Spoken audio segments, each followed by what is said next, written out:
Hi everyone, welcome back to the channel. Things are alright at the moment. The season is over, pubs are back open, you can get out for a meal if you want, you can even have a drink with your meal now, the wonders of modern day life. But I do have some bad news, we're going to be touching on it on today's video on the 67 Hail channel with me, Hamish Carton, Sky Sports.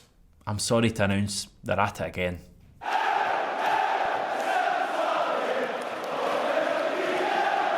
Right, this goes back to 2018 when Sky Sports, you know, the one with Chris Boyd and James McFadden, that one, they signed a deal to show exclusive rights to the Scottish Premiership. They signed it in 2018. It started this very season, some year to pick, lads. The deal was worth 160 million over the next 5 years, so this season and 4 more. I believe, using a calculator, that works out at £32 million a season, a mere drop in the ocean in comparison to what's going on down south, but we'll confine this to Scotland.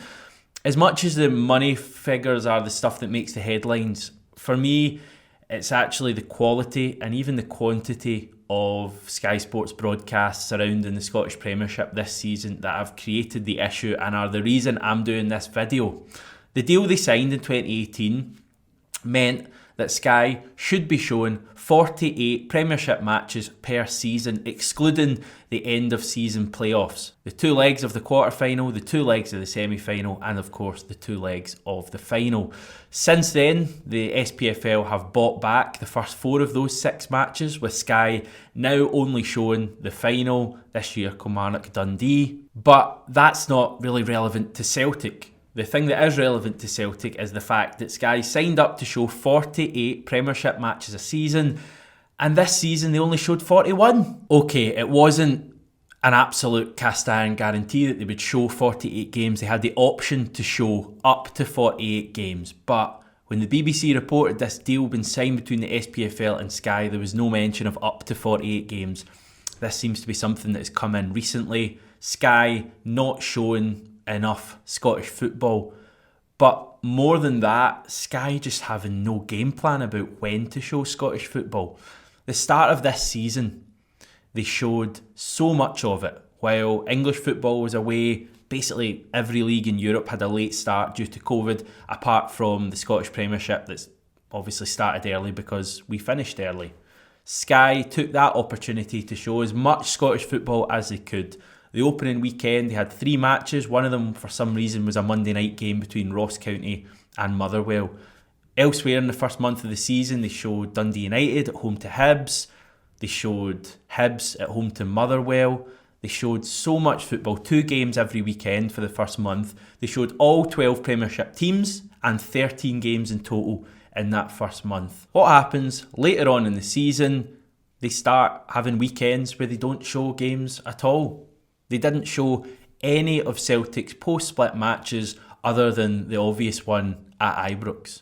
Fans had to fork out for both of our trips to Hibs, to Easter Road this season. Pay-per-view that was on. Sky didn't show either of them. This is the teams who finished 2nd and 3rd in the Premiership.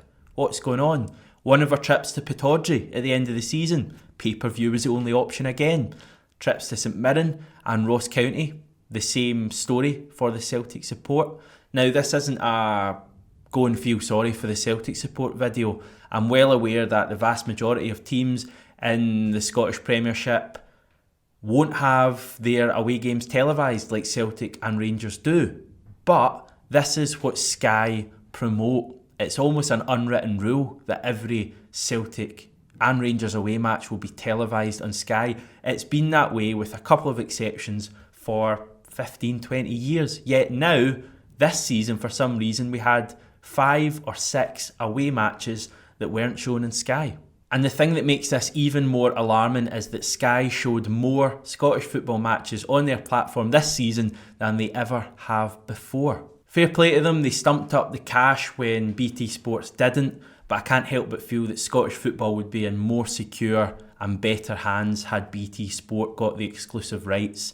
Sky have so many other football leagues and so many other football competitions and other sports as well that Scottish football just seems to be so far down their pecking order. When they're not making mistakes, confusing Dundee and Dundee United, badges and other daft stuff on Sky Sports News, they're just frankly not giving a shit about the Scottish game. In Sky's defence, they did sign a deal with the SPFL allowing Premiership clubs to broadcast non-televised matches on pay-per-view. Now, I know that's a mouthful. Basically, it means that if a game's not been showed on Sky, teams can sell that on pay-per-view to the general public. Celtic didn't take up this offer all season long for home matches.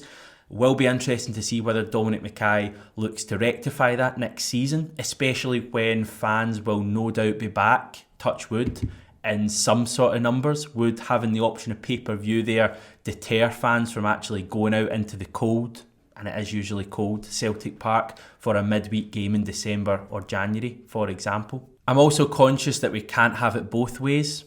We're all for having more games of Scottish football on television, and certainly the biggest games, certainly Hibs against Celtic, should always be on television.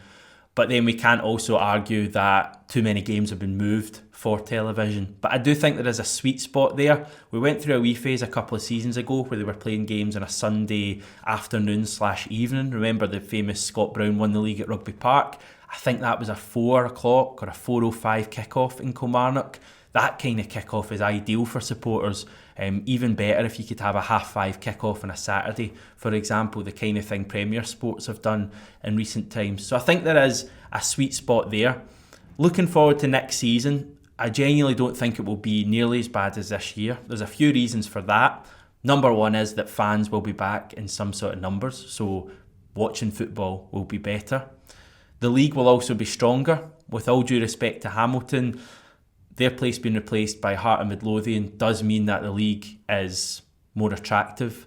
For example, Hearts v Rangers, Hearts v Celtic, and of course Hearts v Hibs is far bigger than the equivalent match at New Douglas Park this season. We could also have Dundee coming back into the league, Dundee Derby, other matches. Celtic going to Dens Park is always a good atmosphere and a good match to broadcast. So I think promising times are ahead, but it's just a reminder that in a world where there is so much uncertainty, at least we have the one key constant that Sky Sports still don't really give much of a toss about Scottish football.